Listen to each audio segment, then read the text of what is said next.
Hey YouTube, this is NJ65 and I've got another Bluetooth speaker build. I'm going to be using Dayton Audio's ND65-4s. That's the 4 ohm of the ND65. It's a little 2.5 inch speaker. These things hit pretty hard. I don't know if you've seen, I like to use these a lot at every build I've ever used these in. Like my last BoomBox build, I used these as mid drivers, I believe they call it, and they hit hard, even sometimes even harder than the actual woofer. These little boogers are really powerful. I'm only going to be using one of the PRs. These are the ND65PRs, the passive radiators. And the reason why is because whenever you do your Bluetooth builds, you want to account for volume. You want to make sure that you have the correct volume, and you want to also account for, I guess it would be the calculation for the PR.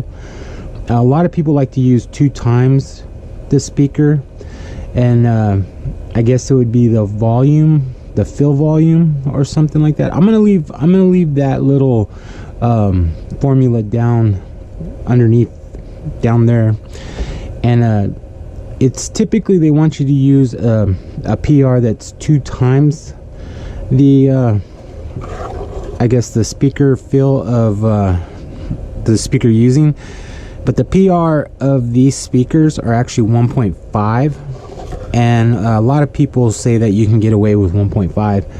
So I'm only going to be using 2 of those in the speaker build. It should sound amazing. I'm going to be using a TP3116 for this build. It has USB and I can't think of what that's called, the SD card, but I've never really used the USB or SD cards on anything I do. But it also comes with the IR remote with remote control. I try to look at, you know, some videos online to see how it actually worked, but actually I think you could turn it off with this, but I'm gonna go ahead and put an on-off button anyways, like a master power switch. It's also got these little buttons right here, but as long as this is working correctly, you don't really even need to worry about the buttons. So I might not add these buttons to the back. I may add them, I'm not sure yet. I'm gonna wait till I get into the build to see how much room I have. Also, I'm going to be using these audio filler 400 volts DC 2.2 UFs on the tweeters. I plan on using tweeters with this build. It's going to have the 2 ND65s with the passive radiators on the side, and on the very top I'm going to go ahead and stick I guess these. These are just 30 watt tweeters. These are supposed to be neodymium. I don't know how you pronounce it. It's on here, neo balance. So these should sound pretty good with this, with the speakers. I'm going to be using these to cross over the tweeter to make sure that those don't try to play, you know, deeper bass or anything like that. I'm not going to use anything, I believe, on the ND65s. I believe they can handle most sound coming from the amplifier, so I'm going to leave those alone. The only thing I'm going to add, and it's kind of strange, is it's got the IR here, and last time I just desoldered the IR and then I put it in and, you know, drilled a little hole, and I thought that looked kind of, you know, kind of crappy. So what I'm gonna do this time is I bought one of these really super cheap. It was like $3 or $4 or something like that. It's a little tiny peep sight, and I've actually seen this used in a few videos. So what the people just did is they would just put this part in there up to the IR receiver, and it seemed to work fine. But I don't really like having like a peep sight looking thing on the exterior, because most people look at it and say, hey, why has it got a peep sight on there? So what I plan on, if you look in here, you'll see there's like a tiny little magnifying glass, and it looks like it goes to right about here.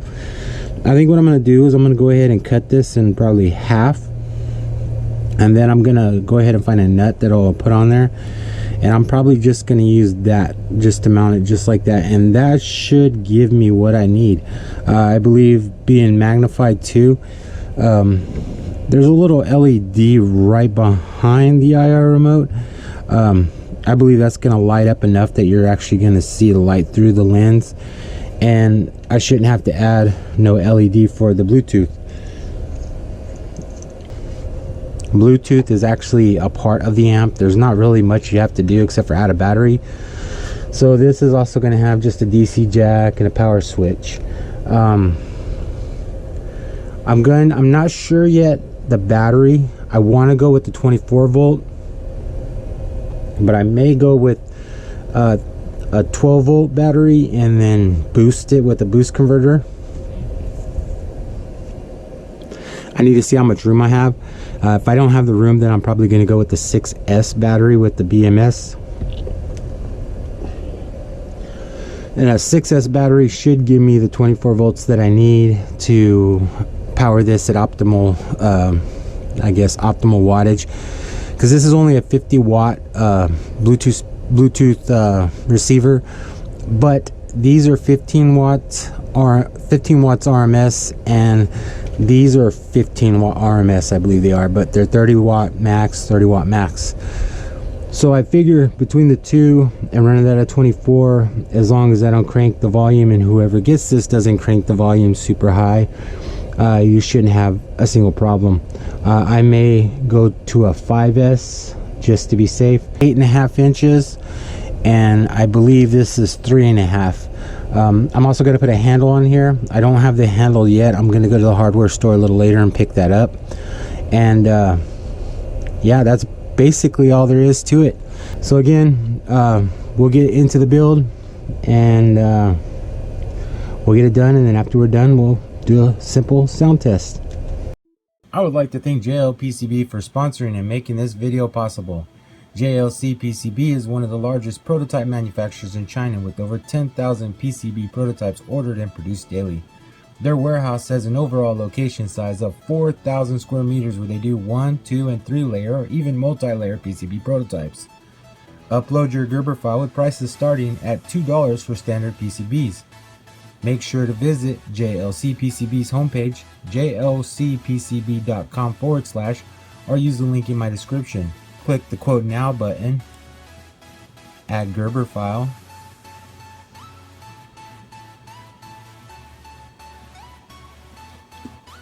or if you're using the easiest PCB designer site, Easy EDA, click the Generate Fabrication file, where it will show you your Gerber file and ordering information. Click the Order at JLC PCB, where it will download your Gerber file automatically. Click your free color silkscreen, green, red, yellow, blue, white, or black, and then click Save to Cart. Click the Checkout Securely button, where it will ask you your shipping address, shipping method, submit order, and payment. It's that easy to get your quality $2 PCBs at JLC PCB in as little as 3 days. Thanks again, JLC PCB, for sponsoring this video.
All right, so there's another Bluetooth speaker, 2.1. I think it's called a TPA 3116, running at 21 volts, 30 watts, 15 and 15 with remote control.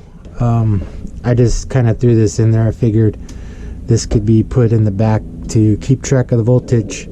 The remote control works fine. I tried to mess around with the FM stereo, and it doesn't work too well even with the antenna, so I just kind of left that alone. You could use the other stuff on here, the EQ, the forward, the back, the play, the volume. It actually powers off using this, and the mode's in I guess Chinese, so I don't really know what it's saying. You can also use the stop button and the mute button. So that's pretty much it for this build. So if you have any questions, or if you got any comments, go ahead and leave those in the comment section. I'll do a test video after this and see how it sounds. So like I said, leave a comment in the comment section. Please like, subscribe, and share, and I'll check you guys out in my next video.